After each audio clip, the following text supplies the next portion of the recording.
William Hill sponsors Joshua vs Barker live on Sky Sports Box Office.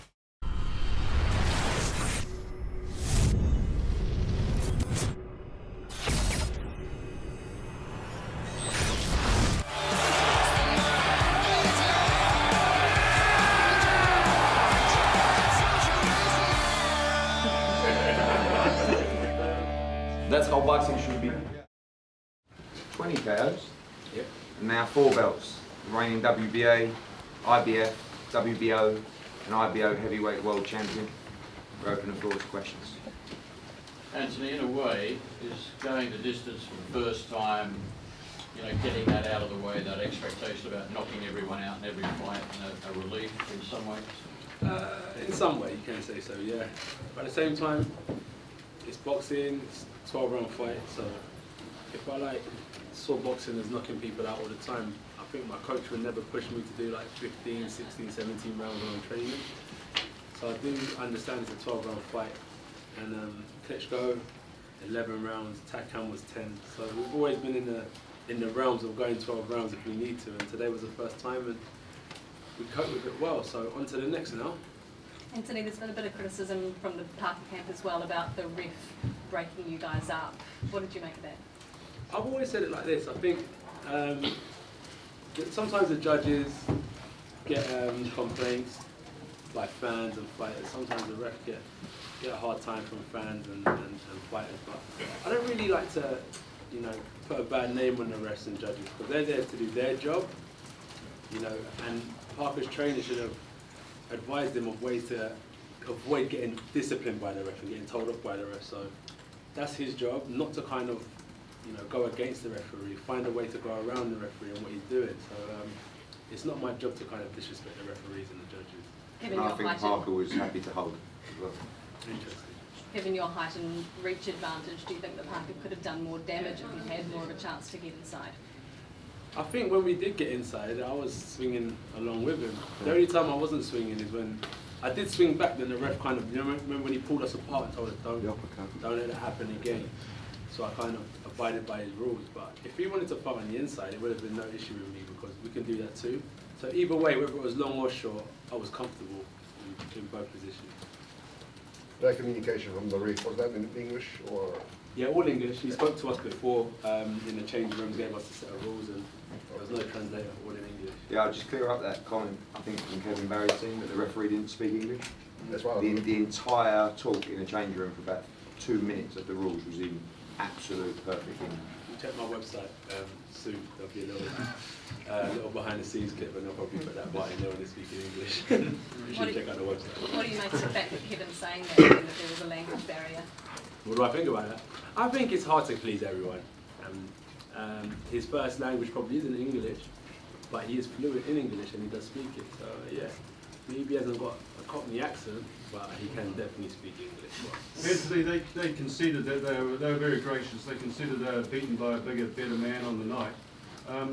What were your thoughts on Joseph from our perspective, just in terms of being taking the 12 rounds and going to war with you? It's difficult when someone comes and backing up a lot of the time and so on and so forth. But so be it, history was made. Joseph played a massive part in this, his whole camp did. And I'm honoured to share the ring with him. And what's interesting is Joseph won't give up now. Do you know what I mean? He's still young, competitive. And I think we'll definitely see Joseph Parker again. But as you said, I think just on this evening I was more focused, more disciplined, and I carried out the tactics, and I was a better man.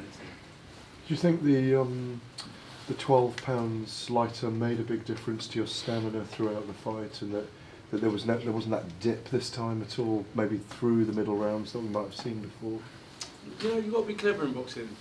Dipping doesn't mean that you're tired. Dipping sometimes means that an opponent is waiting for you to tire, so they take time off as well. So sometimes you kind of match their energy.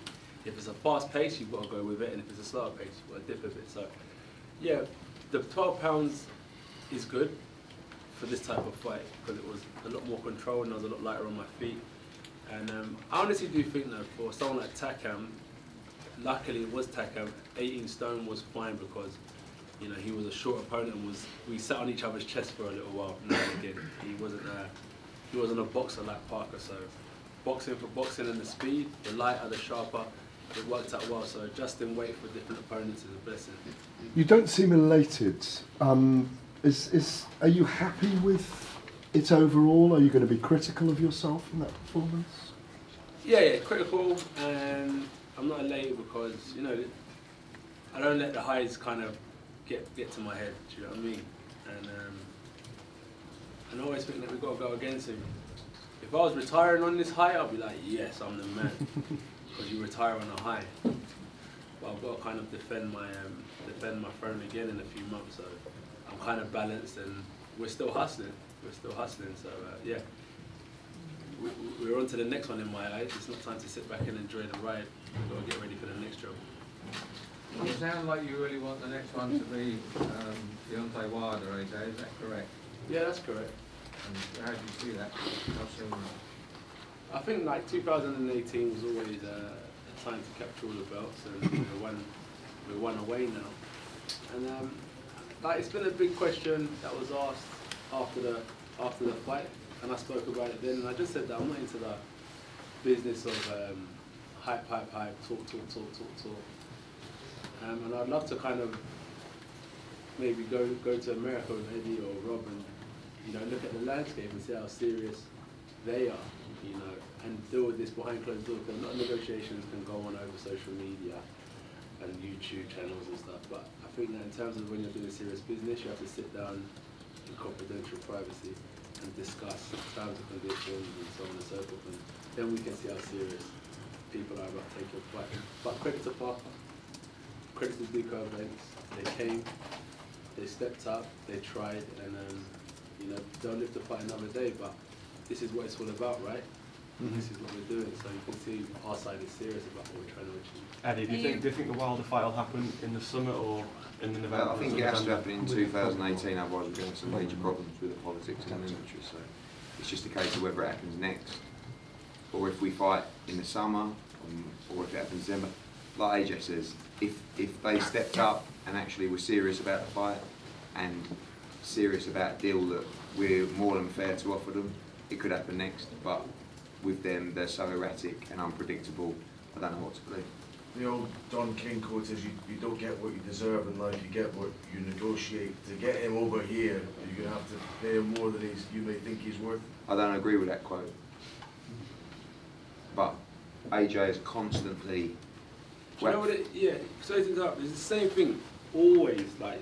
Yeah, like he has to do that all the time. So that's that. Let me get every single one of these belts now, and then I'm going to be one of the most powerful men, you know, sitting on the side of the negotiating table.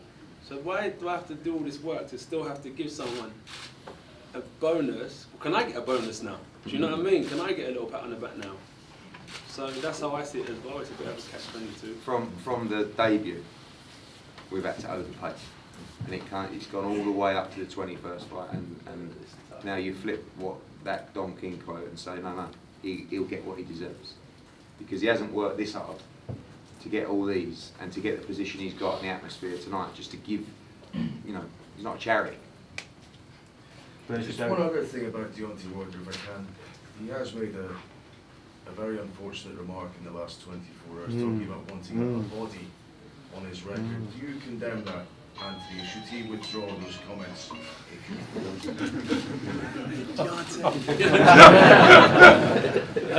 It's a terrible thing. I don't condemn that. But each their own. Same with the judges and the refs. It's not my job to kind of talk on what they do. It's Wilder's Wilder, isn't it? That's what you're going to get. So yeah, that's what he wants to do. I wouldn't want a body on my record. Yeah, as I always say, I say my little prayer in the corner. I pray for success, and I pray for, you know, his health, and I pray that he'll be safe once he leaves the ring. Even I made sure I spoke to Parker's mum before she left, and say, you know, pat your son on the back, he's done well, and he'll be back. And that goes a long way. So why I don't want to kill her son in the ring? Do you know what I mean? But each their own. For me, that's not the way I'm. But for him, let's not belittle him for what he says. That's who he is, and we accept him. But Anthony, if you do fight Deontay Wilder, yes. Would you like it to be over here in a stadium rather than Vegas or? Okay, me personally, yeah, but we have to see what's best as a team. Do you know what I mean? But me personally, it is really good in the UK. It's comfortable. Time zone is what I've been used to for most of my life. You know, I haven't got to travel loads of hours across seas and disrupt my sleeping pattern and stuff. So I think for those reasons, I like the sound of fighting in the UK. But if there was a healthy offer or something on the table, then it would make sense to go, wouldn't it? But there hasn't been that, so we're comfortable in the UK while we're doing what we're doing. Anthony, how determined, how hungry are you to add that final belt to your collection, do what nobody's done before in the heavyweight division, and take it on? If I'm honest, my hunger is about is more so about improvement. You know, I'll get all 5 of the belts. It's not an issue. But it's about improvement for me. So my hunger, honestly, that's why I'm not elated with like all these belts. You know, I'm not like, wow, I got the belts, I'm the man. It's like, where can I improve? And that's just how I am. That's how I am. So yeah, I'm more interested in improving because the better I am, the more in touch I become, the easier it is to get my hands on these belts. So yeah. And your rise over the last 6 years has been meteoric. London 2012, multiple world champion. How do you reflect on that journey, and where do you see it going from here? How do I reflect on it? I've had like people like Rob in my corner, you know, backing me when people wanted to write me off, and then that was a blessing. So like you're asking me a lot of the questions. These guys up here know a lot about me and what happens behind the scenes, so I give credit to these guys as well.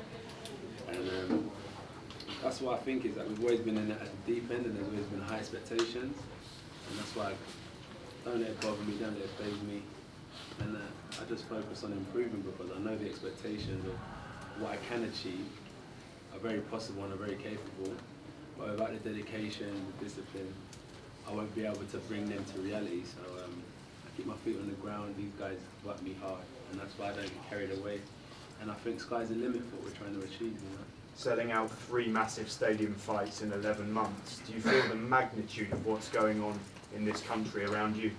It's not just around me. Remember, look at the end. I always say, look at the whole show. It's an event. It's an event, the whole event. So it's not just about me. You know, the Commonwealth Games coming up. I'm behind all these boxers. You've got young boxers, Watsy coming through tonight, Cordino, all these guys, David Price and Quebec Ken. It's phenomenal. British Box Eddie's doing a great job at promoting. Freddie's doing a great job at managing myself, telling my story to a completely different audience that aren't die-hard boxing fans. It's amazing what everyone's doing. So I bring 20,000. Rob's a boxing historian. He's been with Carl Froch. He done the show at Wembley, so he brings 20,000 people that supported him. Eddie brings 20. Freddie tells them everyone plays a massive part to bring this together. It's not just me. I play a small part in this big puzzle. Anthony, what did you think of Povetkin's knockout of Price? I haven't seen it yet. Oh, you haven't seen I it haven't yet? seen it, unfortunately. But everyone wants Price to do well. And that's what's good about the UK fans, isn't it? Everyone wants to see him rise again. So well done to Povetkin. And it's hard luck to Price. Do you know what I mean? That would have been a good win for him. Eddie, what's the situation with that mandatory? He'll be our eventual mandatory. It hasn't been called yet, but at some point when a mandatory is due, Povetkin will be WBA mandatory. The IBF have ordered Pulev against Brazil. WBO, I'm sure, will order another one. That's why you're saying that Wilder fight has to happen this year, otherwise... Yeah, because at some point you're going to have to drop a belt. And the whole point of the Wilder fight is to win the final belt. So we don't really want to drop a belt and then fight Wilder, which could still happen, but it's not quite the history fight that it could be. Are you ruling out a rematch with Joseph Parker? So what do you mean? What? Yeah. Sorry, Yeah, yes. definitely, yeah. I mean, look, as Anthony said, he's 24. He's going to come again. He wasn't good enough tonight, but he's a very good fighter, and he has a good team of people around him. He has a lot of support. He's a very nice young man, and I'm sure he's got a few. We need people like Joseph Parker in the division. The more people that are active and good quality heavyweights, the better. Rob, how do you reflect on Anthony's performance today? Yeah, do you think it was a mature performance? Yeah, he stayed calm, got behind the jab, got his left hook working. Parker wasn't really there for the right hand. He knows what he's doing, Parker. He's a really solid contender. But I thought he was professional, Anthony. He saw some of the heavyweights in the past win the fights behind the jab, and that's what he did tonight. And I felt he did a good job on negating Parker and cutting him off and winning out a comfortable winner. So I was pleased. AJ, you did a good job at cutting off the ring and cornering Parker, but you seemed a little reluctant to throw the right hand. Am I reading it wrong, or? Yeah, you're reading it right actually. I wouldn't say it was reluctant, but when something's working, why try to change it? You know. So yeah, I knew how to break Parker down, and I knew how to put him in a position where he couldn't do much back. Throwing the right hand at times would have been in a position where he could have countered me, so I hold it back and continue working that left hook, and that's why the lead hand was the most important hand in this fight.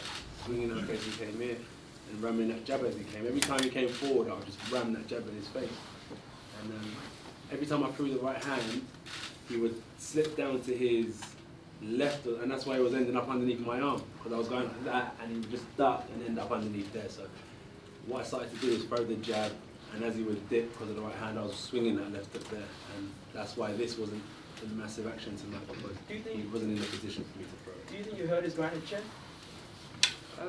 You'd have to ask him, but I know that I was supposed to be in with the fastest heavyweight in the world, and I beat him to the majority of punches, and you know, a strong puncher. I was supposed to be a strong puncher, and I took some of his shots. The referee went to break, he swung a big left hook and caught me, doing me any damage. To knock me out tonight.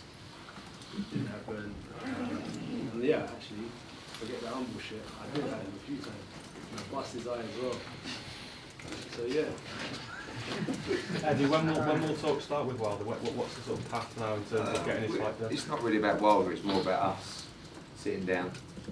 We'll sit down over the next 2 weeks and plan out the rest of 2018, whether there is that fight in the summer and so forth. And Rob will analyse everything, and the training team done a brilliant job. AJ did 12 rounds tonight, wasn't even breathing. So it's really his call on how many times he wants to fight this year. Anthony, how frustrating is it for you that the Wilder fight keeps getting mentioned? You guys have put the offers to him, but they haven't given you anything back. It's not, it's probably, look, we look at history repeats itself. It's not the first time. Look at Riddick, Lennox. Shit happens, isn't it? It's what it is, it's just boxing. So we'll ride our wave while we're here and soon be forgotten about in the next 10 years, isn't it? So we'll do what's right for us, and that's just how it goes. Eddie, there's been some wide criticism of how wide the scorecards were. Do you think that may play a factor in how willing Wilder is to come over to the UK? Somebody's mentioned before. Can you confirm the scorecards? 119, 109 and 118, 110 twice. 118, 110. Yeah, I gave Parker 2 rounds. 3 rounds tops. 3 rounds. 3 rounds. Yeah. No, not many. Some people didn't give him one. He didn't. You can't say he grabbed a round by any round by the scruff of the neck. I mean, there were rounds where you might have given it, you know, but he wasn't trying to win the rounds. Anthony, was you nervous for the first time when you went to the scorecards, waiting to find out, or did you know that you had the result? I knew.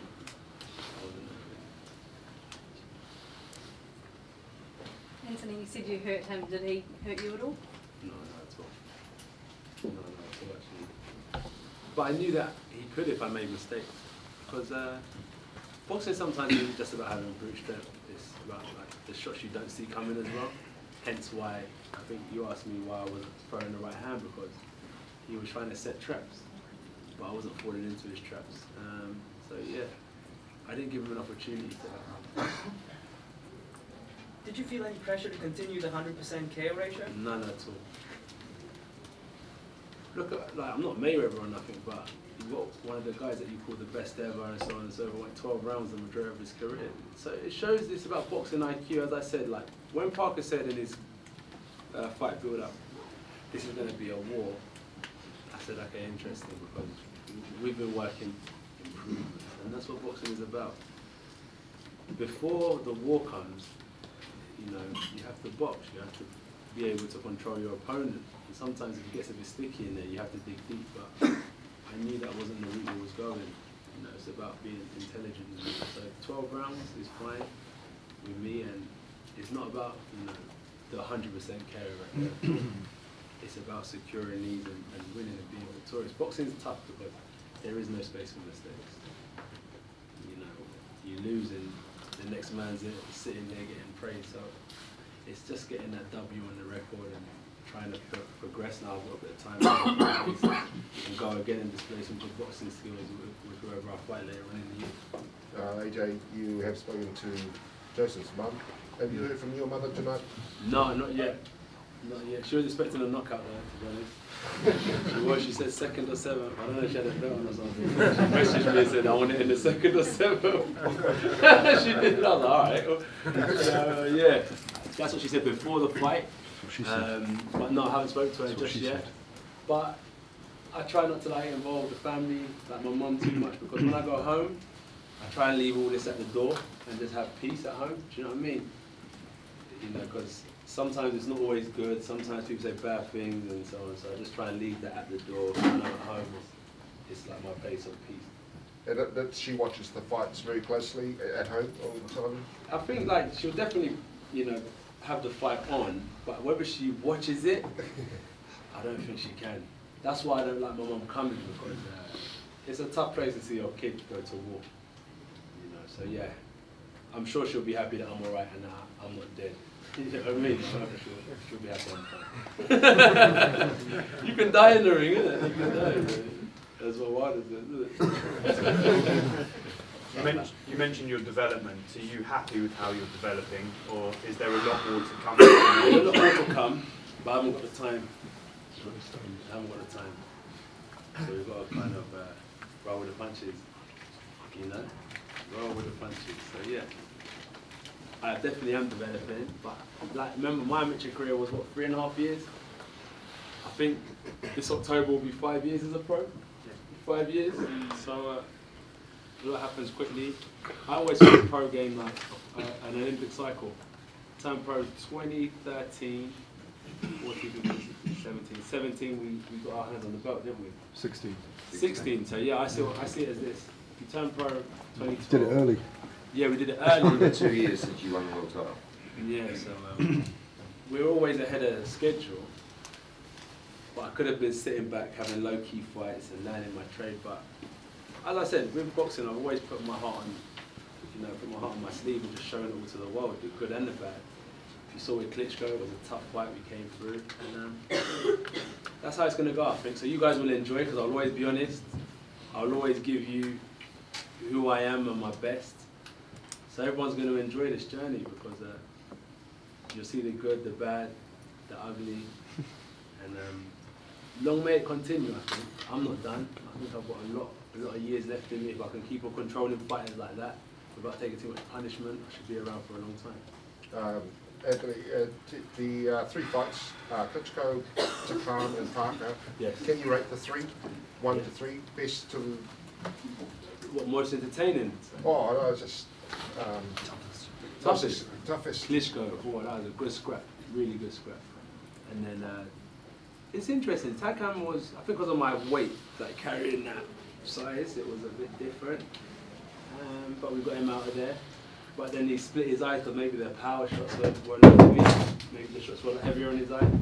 So I would put Takam second because of you know, how much it was on my body. You know what I mean? But this was a lot better because I was looser, relaxed.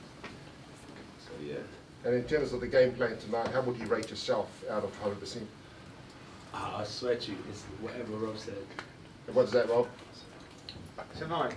Yeah, I thought he was good. I thought he worked the jab and the hook. The right hand wasn't really on. Parker was negating it and looking to lean down and whatever. I thought he boxed really well tonight. I'll give him a 9 out of 10. Maybe we go back and if someone slips, we jab, feint, and then go again. Maybe we work on this next. Do you know what I mean? So there's still room to work on dealing with fighters like that. So we can take something away from the Parker fight and work on it in the gym. Thank you. Thank you. No problem. Thank you.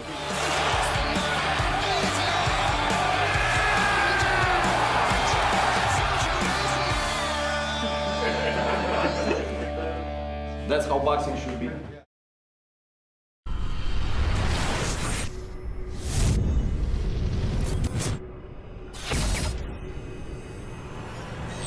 William Hill sponsors Joshua versus Parker live on Sky Sports Box Office.